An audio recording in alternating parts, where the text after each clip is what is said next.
Hello everyone. तो आप सभी कैसे हैं? सभी को हरे कृष्णा, राधे राधे। जैसा आप सभी को पता है कि डेली हम सभी अपना प्रैक्टिस सेट लेकर चलते हैं।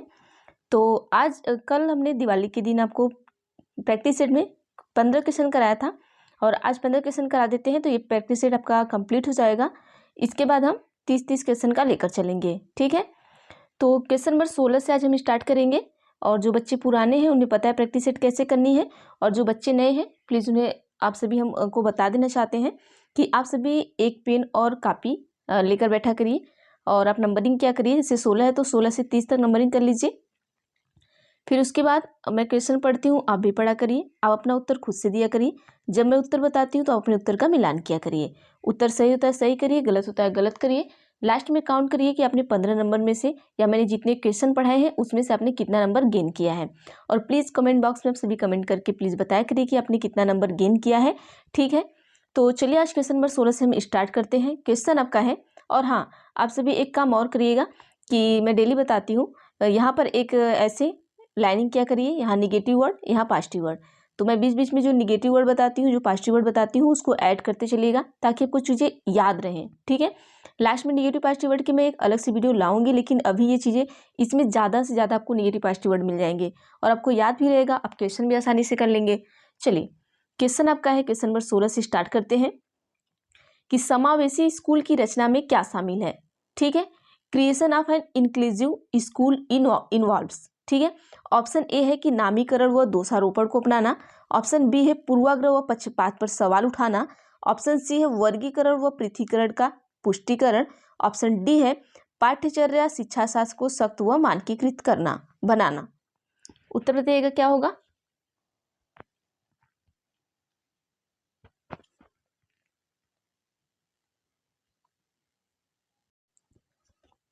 तो चलिए यहाँ पर हम उत्तर देख लेते हैं। समावेशी स्कूल की रचना में क्या शामिल है। देखिए समावेशी का मतलब क्या होता है, इससे पहले ये समझ लीजिए। तो चलिए यहाँ पर हम देख लेते हैं समावेशी स्कूल होता क्या है। तो सबसे पहले यहाँ पर हम स्टार्ट करेंगे समावेशी से। देखिए समावेशी का मतलब ये होता है कि जैसे आप किसी क्लास में पढ़ा रहे हैं, वहाँ पे सारे जो बच्चे हैं, वहाँ पे क्या होता है आपका कि जो सारे बच्चे हैं वो एक ही स्कूल में पढ़ेंगे और एक ही छत के नीचे पढ़ेंगे, वो किसी भी तरीके के बच्चे हों। जैसे बच्चा अंधा है या बच्चा लंगड़ा है, मतलब इस तरीके से तो हम कह नहीं सकते, लेकिन आपको समझाने के लिए कह रहे हैं। या बच्चे को सुनाई कम दे रहा है, दिखाई कम दे रहा है, तो इस तरीके के सारे बच्चे, मतलब किसी भी तरह का बच्चा हो, वो क्या हो, एक ही स्कूल में एक ही छत के नीचे पढ़ रहा हो, वही हमारा समावेशी स्कूल होता है, ठीक है। तो यहाँ पर आइए हम देख लेते हैं कि जो हमारा समावेशी स्कूल होता है, तो ऐसा नहीं है कि अगर इस तरीके के बच्चे यहाँ पर पढ़ रहे हैं तो मुझसे दोषारोपण को अपनाएंगे, बिल्कुल नहीं। देखिए नामीकरण अगर कहीं दिख गया वो निगेटिव में आएगा। उत्तर क्या पूछा है, पॉजिटिव, तो सॉरी क्वेश्चन पॉजिटिव पूछा है, उत्तर पॉजिटिव होगा। अगर क्वेश्चन निगेटिव पूछता है तो उत्तर निगेटिव होगा। अब देखिए यहाँ पर ध्यान दीजिएगा, क्वेश्चन पॉजिटिव पूछा है तो यहाँ पर जब क्वेश्चन पॉजिटिव पूछा रहेगा ना, तो 3 आपको निगेटिव मिलेंगे ऑप्शन और एक आपका पॉजिटिव मिलेगा। जो एक पॉजिटिव मिलेगा वही आपका उत्तर सही होगा। अब यहाँ पर देख लेते हैं वर्गीकरण पृथकीकरण कर का पुष्टिकरण, हम बिल्कुल भी नहीं करेंगे, ठीक है। और यहाँ पर देखिए सख्त, सख्त भी हमारा निगेटिव जाएगा। किसी चीज़ को हम सख्त यूज नहीं करेंगे वहाँ पर, ठीक है। जैसे बच्चे को अगर पढ़ाना है तो उसको हम बहुत सख्त नहीं पढ़ाएंगे, या बच्चे को किसी चीज़ के लिए बहुत होता है ना कि जैसे कि कोई चीज़ हम सख्त नहीं करेंगे, नहीं तुम्हें पढ़ना ही है या तुम्हें ये चीज़ करना ही है, ठीक है। तो यहाँ पर हमारा बच्चा ऑप्शन नंबर बी पूर्वाग्रह व पक्षपात पर सवाल उठाना, तो बिल्कुल सही बात है कि पूर्वाग्रह और पक्षपात पर सवाल उठाना ये हमारे कहाँ है, समावेशी स्कूल के रचना में शामिल है। आगे देखते हैं, नेक्स्ट क्वेश्चन पर चलते हैं। क्वेश्चन को ध्यान से पढ़िएगा, ठीक है आप सभी। क्वेश्चन में आपका है कि निम्नलिखित में से कौन सी हस्तक्षेप रणनीति सामाजिक तौर पर वंचित समूह से आने वाले बच्चों को समावेशन में मदद करेगी, ठीक है। निम्नलिखित में से कौन सी, क्वेश्चन ध्यान से पढ़िएगा, ऑप्शन बाद में दिखाते हैं आपको। कौन सी हस्तक्षेप रणनीति सामाजिक तौर पर वंचित समूह से आने वाले बच्चों, मतलब कि जहां पर बच्चे वंचित समूह का मतलब समझ लीजिए, जैसे कि आपके यहाँ ईंट के भट्टे चलते होंगे, ठीक है, वहां पे बच्चे, उन्हें प्रॉपर हर चीज़ नहीं मिल पाती है, वो वंचित समूह के बच्चे हैं, क्योंकि उन्हें ना उस तरीके का सामाजिकता मिल पाता है, ना उस तरीके का उन्हें व्यवहार मिल पाता है, ना उन्हें उस तरीके की शिक्षा मिल पाती है। तो वो आपके स्कूल में पढ़ने आ रहे हैं, तो वो समझिए एक वंचित समूह से आने वाले बच्चे हैं, को समावेशन में मदद करेगी। तो बच्चों को ये जो है वो समावेशन में मदद करेगी, क्या करेगी, तो आइए देखते हैं। ऑप्शन ए है कि सभी बच्चों की बात को धैर्यपूर्वक सुनना। ऑप्शन बी है बच्चों का योग्यता के आधार पर अस्पष्ट पृथकीकरण। ऑप्शन सी है कि बच्चों की उपस्थिति पर सख्त निगरानी व अनुपस्थिति की बच्चों को कड़ी शारीरिक सजा। ऑप्शन डी है कि स्कूल के वार्षिक दिवस व अन्य उत्सव में केवल उच्च उपलब्धि वाले बच्चों की भागीदारी। क्वेश्चन ध्यान दीजिए, दिए होंगे आप लोग कि पॉजिटिव पूछा था, उत्तर भी हमारा पॉजिटिव ही आएगा। उत्तर दीजिएगा आप सभी। तो चलिए यहाँ पर हम देख लेते हैं, जैसे हमने अभी आपको जस्ट बताया कि केवल हमारा क्या होता है, निगेटिव होता है, तो ये हमारा ऐसे ही कट गया। ठीक है, हमने भी बताया कि कड़ी सजा देना या शारीरिक सजा देना हमारा क्या होता है, निगेटिव में जाता है, तो ये भी हमारा गलत हो गया। उत्तर पॉजिटिव से पूछा था। उसके बाद हमने अभी बताया था जो पृथकीकरण है ये भी हमारा निगेटिव में ही जाएगा, तो ये भी हमारा निगेटिव होगा, तो ये भी गलत हो गया। बाकी हम किसी भी बच्चे की बात को बहुत धैर्यपूर्वक सुनेंगे, तो ऑप्शन नंबर जो ए है वो बिल्कुल सही हो जाएगा। आगे चलते हैं हम नेक्स्ट क्वेश्चन पर। क्वेश्चन आपका है कि लेखन कार्य में शब्दों की चूक, धीमी नकल की गति व लिखने में अन्य चुनौतियां किसकी विशिष्ट पहचान है। ऑप्शन ए है लेखन वैकल्य मतलब डिस्ग्राफिया, बी है गुणज वैकल्य मतलब डिस्कैलकुलिया, सी आपका है ऑटिज्म स्पेक्ट्रम डिसऑर्डर मतलब सोलिन क्रम विकार, ऑप्शन डी है गिफ्टनेस मतलब प्रभावशाली। अब देखिए क्वेश्चन क्या पूछा है, ध्यान दीजिएगा। जैसे आपका जो लेखन कार्य मतलब लिखने वाला जो काम होता है आपका, वो शब्दों की चूक मतलब कि आप लिख रहे हैं वहां पे शब्दों की चूक हो जा रही है। धीमी नकल की गति मतलब आप किसी चीज को देखकर लिख रहे हैं और धीरे धीरे लिख रहे हैं। और अन्य चुनौतियां किसकी विशिष्ट पहचान है। अब धीरे धीरे लिख रहे हैं मतलब लिखने संबंधी आपको डिसऑर्डर पूछा है, क्या है आपको ये बताना है, बस सिंपल सा समझ लीजिएगा। ठीक है, देखिए क्वेश्चन बहुत घुमाया है और उत्तर देखिए वही नॉर्मल ही होगा। तो आप सभी को पता है कि लिखने संबंधी जो होगा वो डिस्ग्राफिया होगा मतलब लेखन वैकल्य होगा।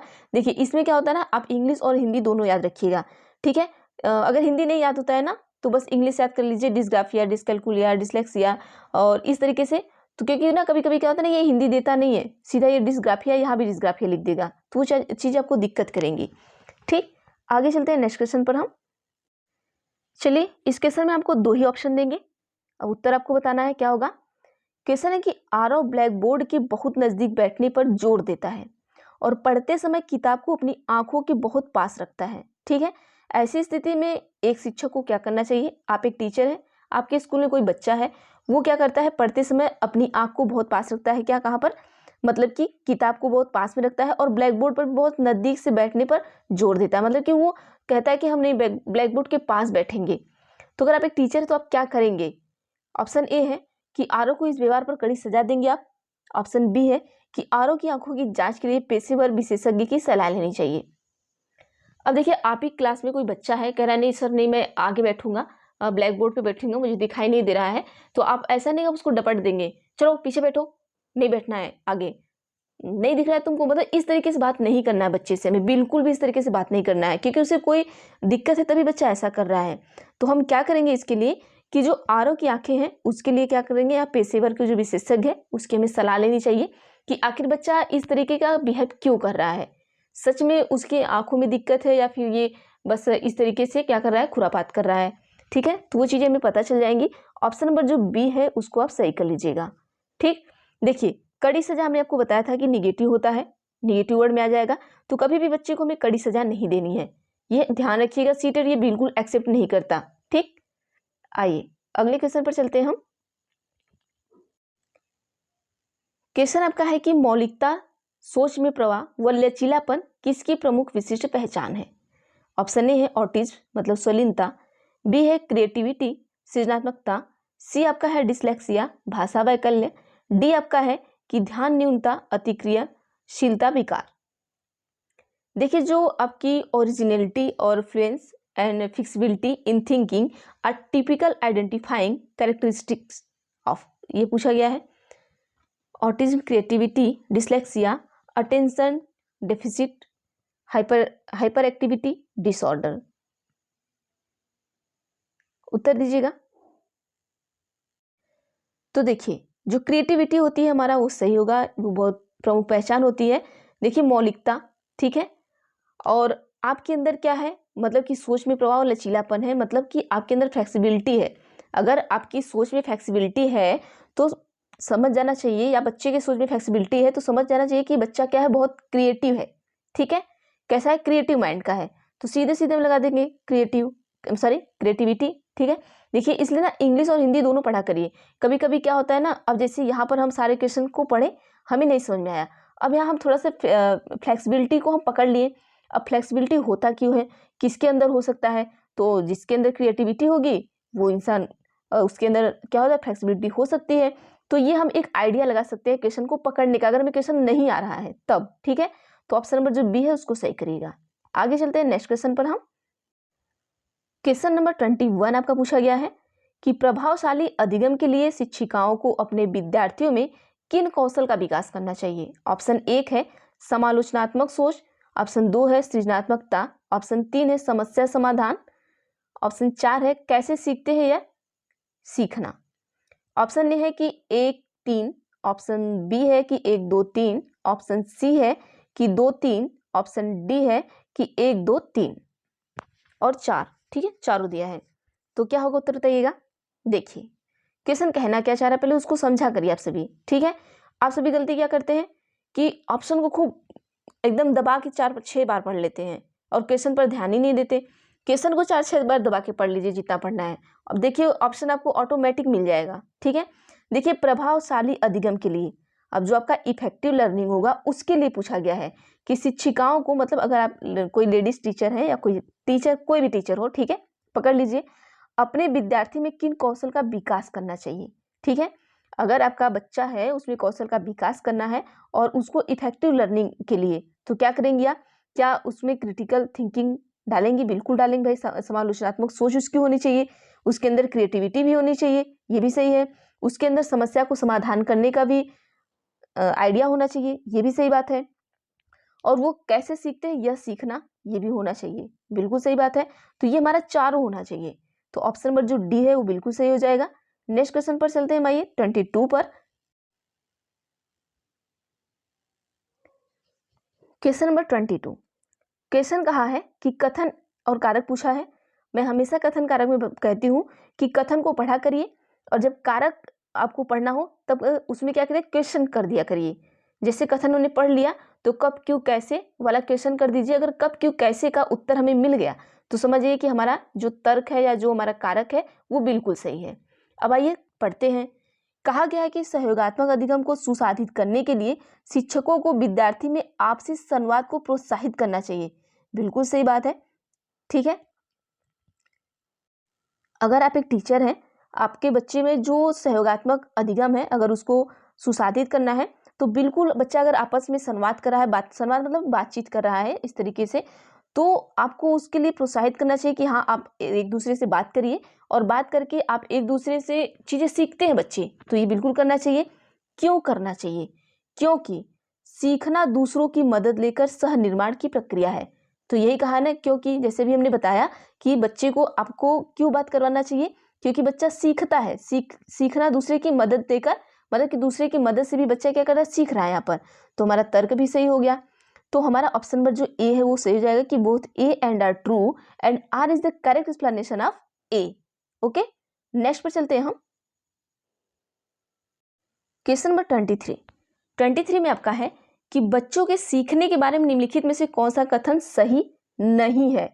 पकड़िएगा क्वेश्चन, ठीक है, नहीं। क्वेश्चन क्या पूछ दिया, निगेटिव, उत्तर क्या होगा, निगेटिव। अब हमें यहाँ 3 ऑप्शन क्या मिलेगा, पॉजिटिव। अब तीनों पॉजिटिव को हटाना है और निगेटिव को लेना है। ठीक है, अब आइए देखते हैं ऑप्शन। हम ऑप्शन ए है कि बच्चे चक्रीय तरीके से सीखते हैं, ऑप्शन बी है बच्चे रैखिक तरीके से सीखते हैं, ऑप्शन सी है बच्चे अपनी गलतियों और त्रुटियों से सीखते हैं, ऑप्शन डी है कि बच्चे तब सीखते हैं जब वे सक्रिय संबंध में सक्षम होते हैं। अब उत्तर बताना आपको क्या होगा।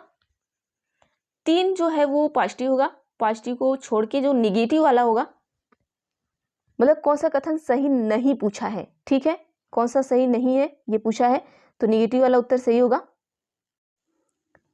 तो आइए यहाँ पर हम देख लेते हैं। देखिए बहुत सारे ऐसे बच्चे होंगे ना, हम सही से एकदम बता दे रहे हैं आपको कि वो ऑप्शन नंबर सी लगाए होंगे, पक्का मैं बता रही हूँ। और अगर आपको यकीन ना हो तो आप प्लीज़, अगर ईमानदार हैं तो कमेंट बॉक्स में कमेंट करके जरूर बताइएगा कि आपने ऑप्शन नंबर सी सही लगाया था कि नहीं लगाया था। अब उत्तर मिलाने के बाद आप सभी मिलाइएगा, ठीक है। चलिए यहाँ पर हम देख लेते हैं। देखिए बच्चे चक्री तरीके से सीखते हैं, बिल्कुल सीखते हैं। तो हमें नहीं वाला मतलब कि जो नहीं है उसको सीखना है, ठीक है। बच्चे अपनी गलतियों और त्रुटियों से सीखते हैं, बिल्कुल सीखते हैं, ये भी सही है, ये पॉजिटिव हमारा है। बहुत से बच्चे ये सोच रहे होंगे कि अगर वो गलती और त्रुटि से कैसे सीख लेंगे और यही आप उत्तर लगा के आते हैं, लेकिन ये बिल्कुल उत्तर नहीं होगा, ठीक है।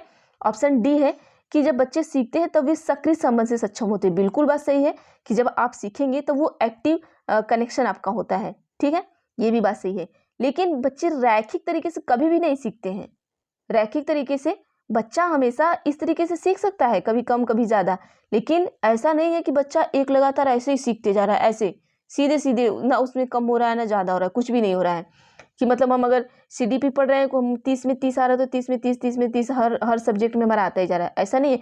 कभी 28 आया, कभी 29 आया, कभी 25 आ गया, जैसे क्वेश्चन के लिए बन रहे हैं वैसे आ गए हमें, ठीक है। तो बच्चे कभी भी वो रैखिक नहीं सीखते, तरीका नहीं अपनाते थे, ठीक है। तो ऑप्शन नंबर बी जो होगा वो सही हो जाएगा, क्योंकि निगेटिव पूछा था, निगेटिव वाला हमारा सही होगा। आगे चलते हैं नेक्स्ट क्वेश्चन पर हम। Question number 24। देखिए हम भी सोचते हैं ना आप सभी को सारे सारे सब्जेक्ट करा दे, हमें भी वो लगता है, लेकिन क्या करें, करा नहीं पाते आप सभी को।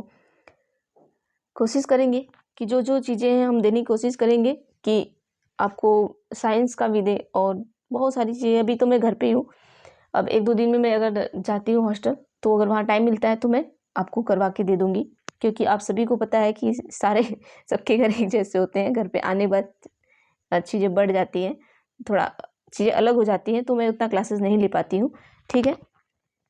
चलिए, और सबसे ज़्यादा इशू क्या रहता है यहाँ पे गाँव पे, वो नेटवर्क इशू रहता है। नेटवर्क इशू तो मेरा वहाँ पे भी रहता है, वहाँ से तो मुझे लगता है वहाँ से अच्छा तो मेरा यहाँ पे ही चलता है नेटवर्क, क्योंकि वहाँ तो मैं 3rd फ्लोर पे जाती हूँ तब चलता है, और यहाँ तो मैं बाहर चली जाती हूँ तो भी चलने लगता है, लेकिन थोड़ा टाइम मैनेजमेंट नहीं हो पाता है, ठीक। चलिए क्वेश्चन नंबर 24 देखिएगा आप सभी, क्या है कि एक रचनावादी कक्षा कक्ष में डैश सीखने का केंद्र है। ऑप्शन ए है अनुबंधन, बी है रटकर स्मरण करना, सी है अर्थ बनाना, डी है वेधन व अभ्यास। देखिए अगर आपको ना चीज़ें समझ में आती है तो प्लीज़ आप सभी कमेंट बॉक्स में कमेंट करके बताया करिए कि जी मैं वीडियो समझ में आती है, अच्छी है, बुरी है, जो भी है कमेंट एक बार कर दिया करिए ताकि मुझे पता चले। और अगर आपको पसंद आती है तो प्लीज़ लाइक कर दिया करिए, क्योंकि अगर आप लाइक कर देते हैं, एक लाइक से क्या होता है, मुझे पैसे नहीं मिलते, लेकिन ये बुरी वीडियो जो है ना वो ज़्यादा लोगों तक पहुँचती है, तो ये ज़्यादा लोग तो पहुँचेगी तो ज़्यादा लोग पढ़ पाएंगे, ठीक है। चलिए अब यहाँ पर हम चलिए देख लेते हैं। अब यहाँ अगर आपको पता होगा निगेटिव और पॉजिटिव तो आप आराम से दे देंगे। 3 यहाँ पर निगेटिव है, एक आपका क्या है पॉजिटिव है। उत्तर दीजिएगा क्या होगा। देखिए एक रचनावादी कक्षा में मतलब आपका ट्विस्ट क्लासरूम है, ठीक है। तो यहाँ पर देखिए रट का स्मरण करना बिल्कुल गलत है, कंडीशनिंग बिल्कुल गलत है, हमारा निगेटिव में चला जाएगा। वेधन हमारा बिल्कुल गलत है, वेधन व अभ्यास निगेटिव में जाएगा। बचा एक क्या हमारा मीनिंग मेकिंग, मीनिंग मेकिंग मतलब सीखने का केंद्र है, तो ऑप्शन नंबर जो सी है वो सही हो जाएगा, ठीक है। आप हमेशा याद रखिएगा अनुबंधन हो गया, रटकर याद करना, वेधन और अभ्यास हो गया, ये निगेटिव पॉइंट में आप नोट कर लीजिएगा। आगे चलते हैं नेक्स्ट क्वेश्चन पर हम। चलिए क्वेश्चन नंबर 25 में कहा गया आपसे कि विद्यार्थियों को सक्षम करने के लिए वे अपने सीखने की विनियमित कर पाए एक शिक्षिका को, ठीक है। ऑप्शन ए है बच्चों को निष्क्रिय रूप से निर्देशों का पालन करने के लिए प्रोत्साहित करना चाहिए। ऑप्शन बी है कि सीखने की प्रक्रिया पर सख्त नियंत्रण रखना चाहिए। ऑप्शन सी है कि बच्चों को स्वयं लक्ष्य तय करने व उसे पाने की रणनीतियों पर काम करने से हतोत्साहित करना चाहिए। ऑप्शन डी है कि बच्चों में अधिक संज्ञानात्मक क्षमताओं के विकास पर ध्यान केंद्रित करना चाहिए। अब देखिए क्वेश्चन कहना क्या चाह रहा है, क्वेश्चन निगेटिव पूछ रहा है, पॉजिटिव पूछ रहा है, क्या पूछ रहा है, उत्तर दीजिए आप सभी। क्वेश्चन पर पहले ध्यान दीजिएगा कि क्वेश्चन क्या है, निगेटिव है या पॉजिटिव है। क्वेश्चन हमारा क्या है पॉजिटिव है, उत्तर भी हमारा पॉजिटिव ही आएगा। अब आइए यहाँ पर हम देखते हैं कि कैसे पॉजिटिव है कैसे निगेटिव है। आप अपना उत्तर देते रहिएगा, ठीक है, पढ़ते टाइम में अपना उत्तर दे दिया करिए। चलिए अब हमने आपको क्या बताया था, निष्क्रिय, निष्क्रिय हमारा कहाँ जाएगा, निगेटिव में जाएगा, ऐसे ही गलत हो गया। अब हमने क्या कहा था, सख्त नियंत्रण रखना, कभी भी ऐसा हम नहीं करेंगे कि सीखने की प्रक्रिया में या बच्चे के ऊपर हम सख्त नियंत्रण रखेंगे, ये भी हमारा निगेटिव में ही जाएगा, सख्त नियंत्रण रखना। हतोत्साहित करना हमारा क्या है, निगेटिव वर्ड है, ये भी हमारा क्या जाएगा, निगेटिव में जाएगा। बचा एक हमारा, तो ऑप्शन नंबर डी जो बच गया उसको हम सही कर देंगे। चलिए नेक्स्ट क्वेश्चन पर चलते हैं हम। Question number 26। देखिए अभी ना आपके थोड़े क्वेश्चन बड़े बड़े हो जा रहे हैं और समझाने की वजह से ना थोड़ा टाइम ओवर हो जा रहा है। ठीक है, ऑप्शन क्वेश्चन है कि छात्रों को प्रभावी समस्या समाधान को सक्षम करने के लिए ऑप्शन ए है सुलझाए हुए उदाहरणों पर विचार करने के लिए प्रोत्साहित किया जाना चाहिए। ऑप्शन बी है कि सुलझाए हुए उदाहरण देकर उन्हें वही रणनीतियों को निष्क्रिय रूप से समान समस्याओं में स्थानांतरित करने के लिए कहा जाना चाहिए। ऑप्शन सी है बोलकर सोचने के लिए हतोत्साहित करना चाहिए। ऑप्शन डी है सुलझाए हुए उदाहरणों को देखने से हतोत्साहित करना चाहिए। क्वेश्चन क्या दिया है, ध्यान से देखिएगा। क्वेश्चन निगेटिव पूछा है कि पॉजिटिव पूछा है, बस क्वेश्चन को 2-3 बार देखिएगा। क्वेश्चन पकड़िएगा कि निगेटिव चल रहा है कि पॉजिटिव चल रहा है, उत्तर आप तुरंत पकड़ लेंगे।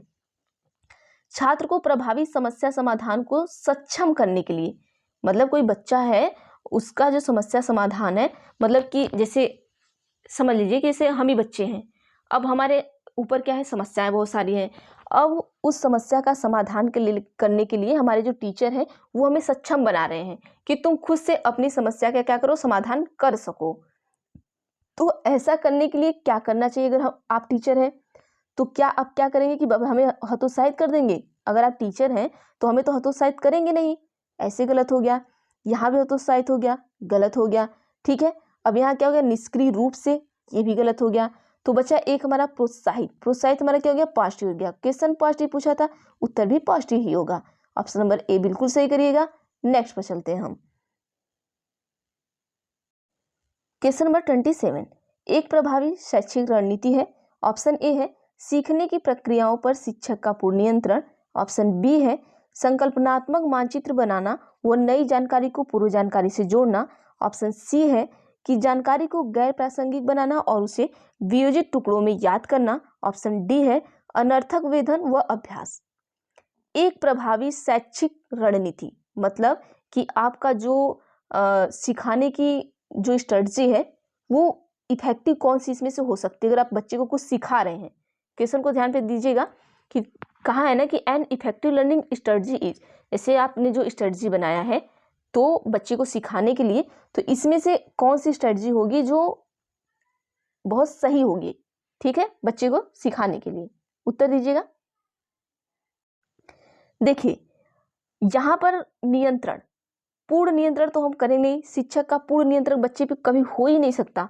हम बच्चे पे बहुत ज़्यादा कंट्रोल नहीं करेंगे कि total control of the teacher on the learning process. ठीक है, हम ऐसा कुछ भी नहीं करेंगे। लर्निंग प्रोसेस में टीचर का पूरा कंट्रोल होना चाहिए, बिल्कुल भी नहीं। ठीक है, आगे क्या है, सी में क्या है कि जानकारी को गैर प्रासंगिक बना और उसे वियोजित टुकड़ों में याद करना। देखिए याद करना हमारा निगेटिव चला जाएगा। ठीक है, रटवाना उठवाना नहीं है हमें बच्चे को, निगेटिव चला गया। आगे है अनर्थक वेधन, वेधन हमने आपको बताया था कि निगेटिव में जाएगा। बचा हमारा एक, जैसे संकल्पनात्मक मानचित्र बनाना और नई जानकारी को पूर्व जानकारी से जोड़ना। ठीक है, कोई नई जानकारी हम दे रहे हैं, पीछे की जानकारी से हम जोड़ के बच्चे को सिखाएंगे, तो ऑप्शन नंबर बी जो होगा वो सही हो जाएगा। बाकी इसमें हमने आपको निगेटिव चीजें 3 बता दी।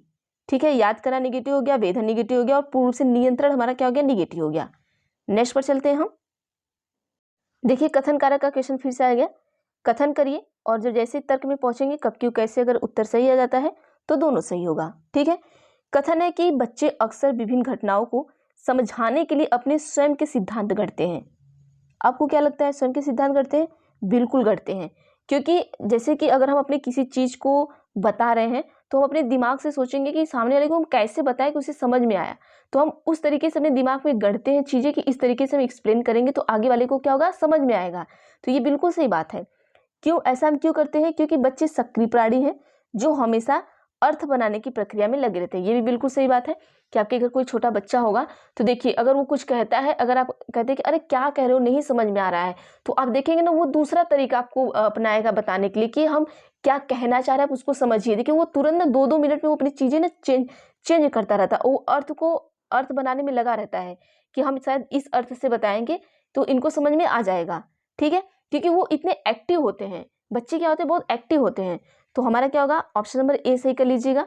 ठीक है, चीजों को आप समझिएगा, ठीक, ज्यादा लोड लेके पढ़ना नहीं है, दिमाग पे प्रेशर नहीं करना है, चीजों को बस समझिए, आराम से चीजें आपकी हो जाएंगी। आगे चलते हैं।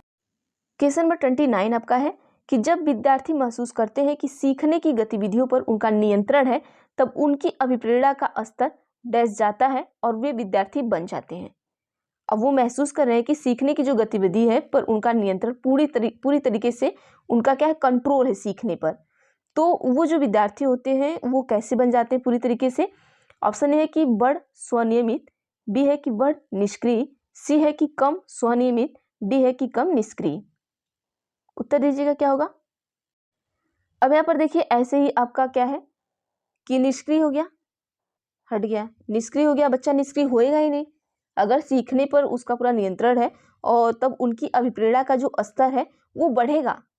अगर आप ही हैं कि आप किसी चीज़ को सीख रहे हैं, जैसे आपका सीडीपी है, सीडीपी को पढ़ रहे हैं, तो आपका सीडीपी पर पूरा नियंत्रण है, तो आपका जो मोटिवेशन होगा वो बढ़ेगा कि घटेगा?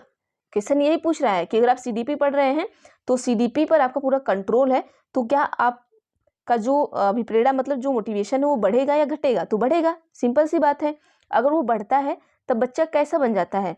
तब बच्चा स्वनियमित बनेगा। ठीक है, स्वनियमित, आप अपना नियम खुद बनाएंगे, सेल्फ रेगुलेटिंग लर्नर बन जाएंगे आप। अगर आपका सीडीपी पे, जैसे हमारा सीडीपी पर कंट्रोल हो गया है तो हम सेल्फ रेगुलेटिंग लर्नर बन गए हैं, हम आपको पढ़ा रहे हैं। इसी तरीके से आपका भी हो जाएगा तो आप इसी तरीके से बन जाएंगे। तो इन चीज़ों को निष्क्रिय को हटा देते हैं, कम तो होगा नहीं अगर हमारा किसी चीज़ पे कंट्रोल है तो। ठीक है, तो ऑप्शन नंबर ए जो होगा वो बिल्कुल सही होगा। आगे चलते हैं नेक्स्ट क्वेश्चन पर। क्वेश्चन नंबर 30 और ये हमारा लास्ट क्वेश्चन रहेगा। ठीक है, क्वेश्चन है कि निम्नलिखित में से कौन सी भावना सार्थक सीखने की प्रक्रिया में बाधा डालती है? ऑप्शन ए है एंजाइटी, बी है उत्साह, सी है खुशी, डी है गर्व। सिंपल सी बात है, आपकी कौन सी भावना सार्थक सीखने की प्रक्रिया में बाधा डालेगी? तो भाई आपके अंदर अगर एंजाइटी है तो आप कोई भी चीज़ें नहीं सीख सकते हैं, पूरे दिन प्रेशर में रहेंगे, सोए रहेंगे, आपका दिमाग काम नहीं करेगा, तो आप चीज़ें कहाँ से सीखेंगे? आपके अंदर खुशी है, उत्साह है, गर्व है, तो आप चीज़ें आराम से सीख सकते हैं। लेकिन किसी के अंदर अगर एंजाइटी आ गई तो एंजाइटी से बाहर निकलना बड़ा मुश्किल होता है। तो देखिए आप अपनी लाइफ में कभी भी किसी भी इंसान के लिए या किसी भी चीज़ के लिए अपने अंदर एंजाइटी नाम की चीज़ मत रखिएगा। ठीक है, क्योंकि चिंता चीता समान होती है। देखिए मैं ये नहीं कर रही है कि यहाँ पर देखिए आप सभी गलत मत समझिएगा कि मैं किसी दूसरे वे में कह रही हूँ।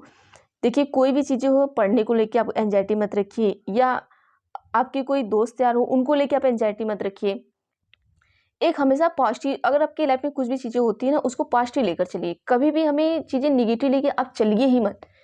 ठीक है, बहुत सारे बच्चे ऐसे होते हैं कि दोस्ती यारी में भी वो चीज़ें निगेटिव ले लेते हैं, या फिर पढ़ाई लिखाई में चीज़ें निगेटिव ले लेते हैं, और वो एंजाइटी की इस हद तक चले जाते हैं कि उनको समझ में नहीं आता और वो पूरी लाइफ अपनी बर्बाद कर देते हैं। तो प्लीज़ आप सभी देखिए, आप उस पड़ाव पे हैं जहाँ पर एंजाइटी होना, मैं मानती हूँ नॉर्मल चीज़ें हैं, सबको होती हैं, लेकिन एंजाइटी पे कंट्रोल होना चाहिए अपना, कि वो अपने कंट्रोल से बाहर ना हो, क्योंकि अगर वो कंट्रोल से बाहर होती है एंजाइटी, वो बहुत प्रॉब्लम क्रिएट करती है। तो प्लीज़ आप सभी इन चीज़ों को कंट्रोल से बाहर मत रखिएगा। हाँ ठीक है, सबको होती है एंजाइटी, कभी पढ़ाई का प्रेशर हो गया, कभी दोस्तों का प्रेशर हो गया, या कभी पार्टनर का प्रेशर हो गया, मतलब ये चीज़ें एक अलग ही ये सिचुएशन चलता है। तो आप कभी भी एंजाइटी को लेकर मत जाइएगा। अगर आपके अंदर एंजाइटी है तो आप कोई भी चीज़ें सीख नहीं सकते, और ना ही किसी चीज़ को आप हैंडल कर सकते हैं। ठीक है, आपके अंदर ऐसी चीज़ें हो जाएंगी कि एंजाइटी से बाहर निकलना बहुत मुश्किल काम होता है। तो चलिए आज के लिए हम इतना करते हैं। बाकी वीडियो कैसी लगती है आप प्लीज़ सभी कमेंट बॉक्स में कमेंट करके बताया करिए। अगर अच्छी लगती है तो अच्छी बताया करिए, बुरी लगती है तो बुरी बताया करिए, ताकि हमें पता चले कि वीडियो अगर अच्छी नहीं है तो मैं और अच्छा बनाने की कोशिश करूँ। तो आज के लिए इतना रखते हैं, और बाकी हम देखते हैं नेक्स्ट वीडियो में। तो चलिए, थैंक यू एवरीवन। और जो नए बच्चे हैं प्लीज़ आप सभी चैनल को सब्सक्राइब कर लीजिएगा, बेल आइकन को क्लिक कर लीजिएगा, ताकि मैं जो भी वीडियो बनाऊँ वो आप तक जरूर पहुँचे। तो मिलते हैं हम नेक्स्ट वीडियो में।